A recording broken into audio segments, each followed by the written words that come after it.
Wala lang lagi ito sa ako eh. Hi! Wala rin akong data. Ikaw lang naman na yan. Wala. Ayan, pupunta kami dentist na guys. Today is Tuesday na pala. Ayan. Let's see kung malalagyan na si Chris ngayon ng ano, ng braces. Tapos si Kuya Pete. Hi po. Tingnan din natin kung pwedeng lagyan yung teeth niya. So, inihingal na ako. Lakad lang kasi kami. Malapit lang naman eh. Doon sa dating tinitirhan nila Dayan. Tapos, diretso lang. Yan, isang habang ano lang, skinita. Tapos, kanan dito. Yan na. Dentist na. Pero nakahingal. Ngayon magkuya.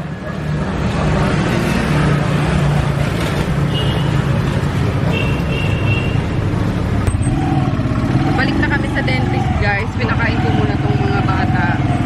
Kasi lunch break din si Doc sabi niya, ma'am kain muna ako. At di pa ako nag-break. Sabi ko sige, kakainin ko muna dito mga baget. So yan, nag-trike na lang din kami pabalik.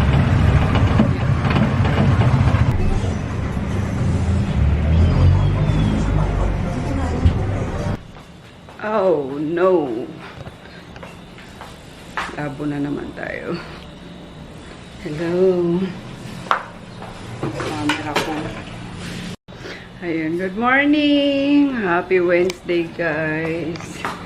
Yan. Hindi na ako nakapag-ano kahapon. Hindi ko na nasundan yung vlog ko. Na-busy kasi nag-restock ako nung 3 creams. Ayan, tapos nag-short live ako sa sa FB page, yung mga question and answer, mga frequently asked questions, sinagot ko. Then, yun, yung mga may order ng Lalamove, in-assist ko. Kaya, wala na, hindi na nasundan yung yung vlog ko. I mean, yung clips kahapon. Anyway, ayun nga, nalagyan na si Chris ng braces.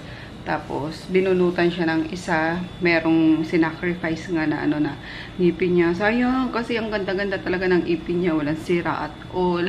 Tapos, ang haba pa man din. Katabi ng pangil. Pero sabi ng dentista is, kailangan mag-sacrifice talaga ng isa. So, yun, binunutan siya. Then, so far, tulog pa siya. Kahapon. And then, nilutuan ko lang siya ng crab and corn soup. Yun lang kinakain niya, mga may sabaw. Kaya ngayon, nagluluto din ako ng lugaw for breakfast nga. Yun na muna. Kasi ramdam ko, alam ko kung gaano kasakit yan guys. Yung mga first time paglagay ng ng braces.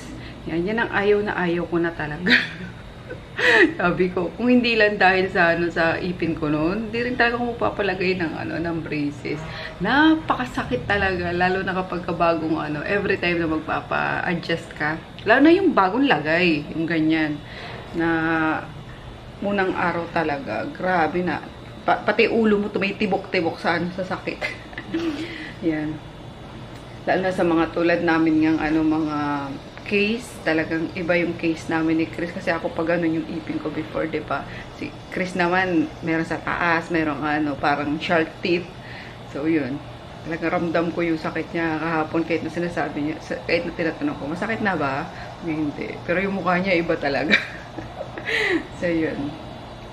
Ayun lang. And then, di pa si Rico, di pa humihingi ng tulong si Rico. Nakita ko na sa Shopee, ang dami na naman yung papa-ship. Nagpas 100 na naman. So, yan. Natutuwa na kami guys kapag pa 20-20, pa 30-30 sa sa Shopee. Laking tulong na yun talaga. Kasi pag naipon naman yun, malaki yung yung sales din namin kahit papano. So, lalo na pagka 100, diba? Bongga. So, yeah, good morning! Nakakatawa. Tapos Wednesday ngayon, syempre, tayo, magsisimba tayo mamaya sa Libertad.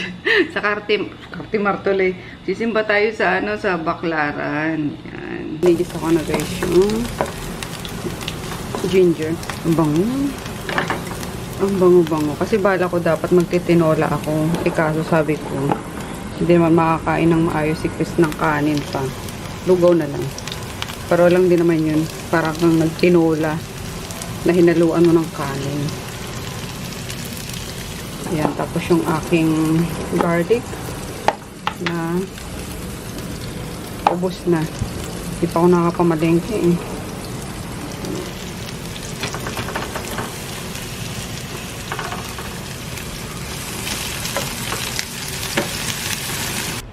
Hi guys! Magandang hapon!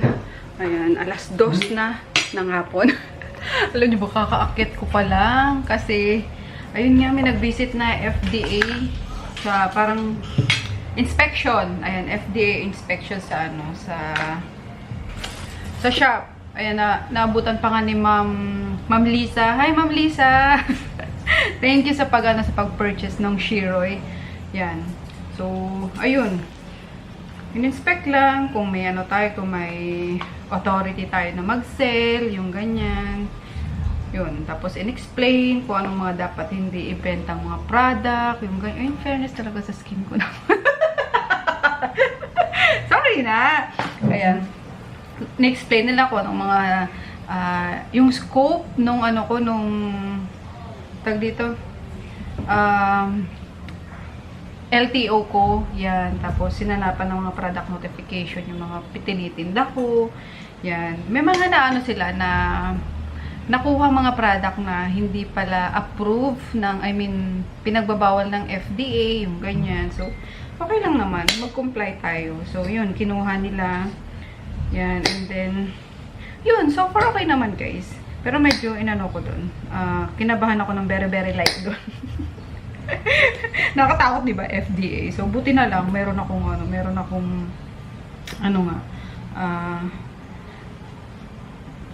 permit to operate, tapos may yung mga kailangan pang documents, yun, mayor's permit, tapos DTI. So, importante talaga, guys, pag magbe-business kayo. And then, yun, since na under ako ng sa cosmetic trading, yun, in-inform lang ako na, ma'am, ito is bawal to, wala to sa nasa listahan to ng FDA, nasa portal na pinagbabawal talaga siya. So, yun, since meron ako, nila, in-embargo nila, which is okay lang naman.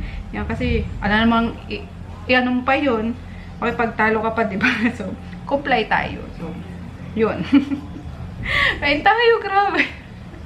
Yung kaba ko talaga kanina. Kasi pag talagang FDA, diba? Ang iniisip ko, ano ba?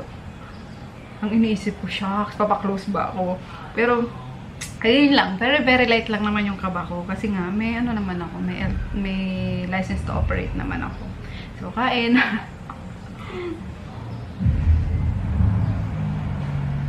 Minuto mo ako.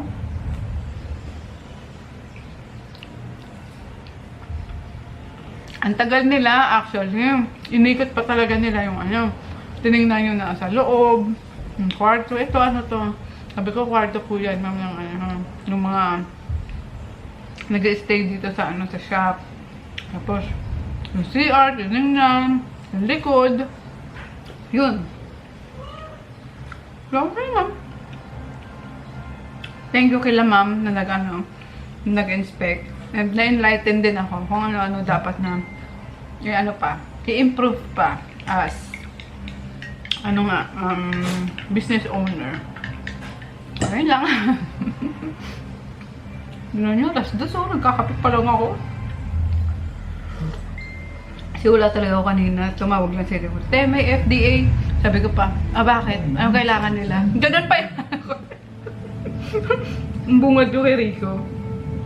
Kailangan daw nila makausap. Sige, bababa ako. Naka pa ako nun nakahilata pa talaga ako sa kama. So, pagbaba ko yun nga.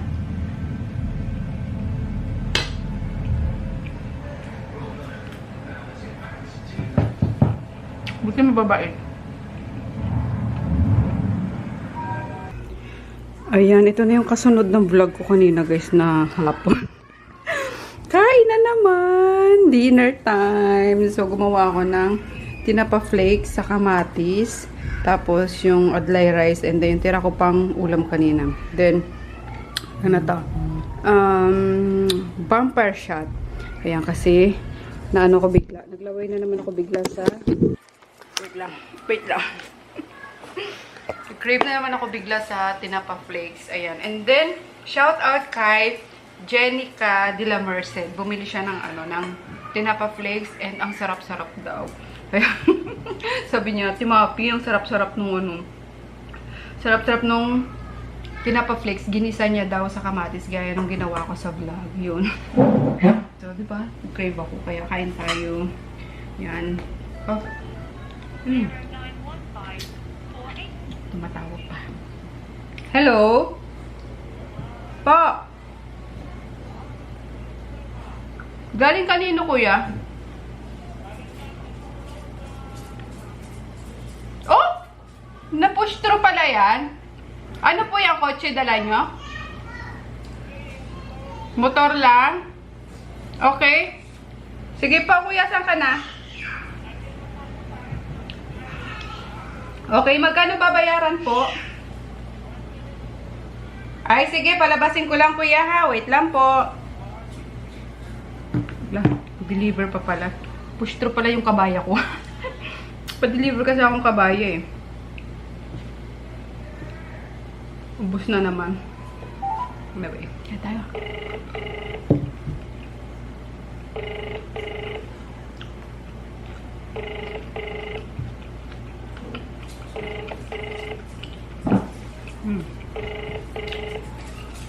Supplier ko di ako sinabihan na, papalalamog niya na. Hindi ko pa bayad yun. So, diba? Laki ng tiwala nila sa akin. Mamaya is coming ko sila, hindi ko bayaran, diba? Charot lang. Pag ganyan, guys, ibig sabihin, malaki na tiwala sa'yo ng supplier mo. Pagka binibigyan ka na ng paninda na, ng hindi pa bayad. Yan. Hello? Rick! Hey! Andyan daw yung deliver ng kabaya. Ano po? Deliver ng kabaya. Marami to? Ha? Marami? Di ko lang alam kasi 5 boxes ata yan. Ape pa. Oo, pero may kasunod pa ata kasi 10 boxes yung in-order ko. 176 yung babayaran. Ha? Sige na. 76. Oo, nasa labas na ha. Okay, sige. Thank you. So, ayun nga. Pag binigyan ka na ng supplier mo ng paninda na hindi mo pa binabayaran, sobrang laki ng tiwala sa inyo. Kaya wag niyong guys, wag niyong sisirain. Kasi yung iba nasisira dyan. Kagaya nung inis ako. Pero may tiwala naman ako sa kanya. Siguro, may problema lang talaga sa account niya. So, yun.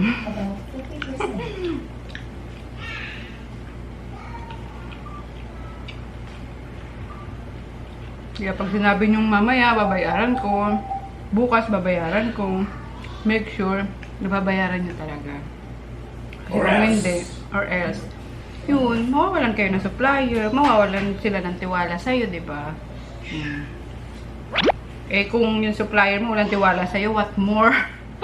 Paano kapag kakatiwalaan naman ng mga bibili sa'yo? Diba? So, ganun lang yan.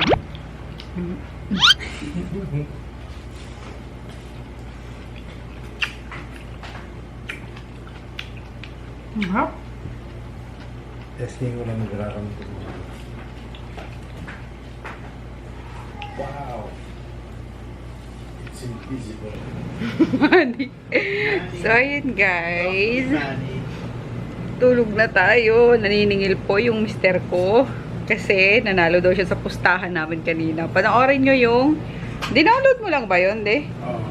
Anong title nun? Bruised. Bruised. As in... pasa with na past tense. Yun, kay Halle Berry. Maganda yun. So, Huwag na i-download. Nasa Netflix na ba? sa Netflix ba? Hindi ko nakita yung pisa. Akala. Wala kung nando pa sa Netflix, pero maganda yan. So, nasa Netflix daw, guys. So, anyway, ayan. Suggestion lang yun. Kung gusto nyo or naghahanap kayo ng mga mapapanood pa. So, yun. Good night. See you tomorrow. Friday na naman ako. Grabe ba? Parang mas lalong bumibilis ang araw ngayon, eh, no?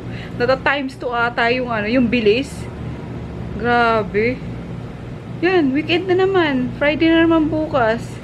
Yan. Tas hindi pala natuloy yung ano, yung pakilay ko, yung retouch ng kilay ko kasi hindi ko lang alam kung ano nangyari. Pero sabi ni Nurse Kate, bukas, Friday. Let's see kung matuloy. So, yun lang. Bye! Good night.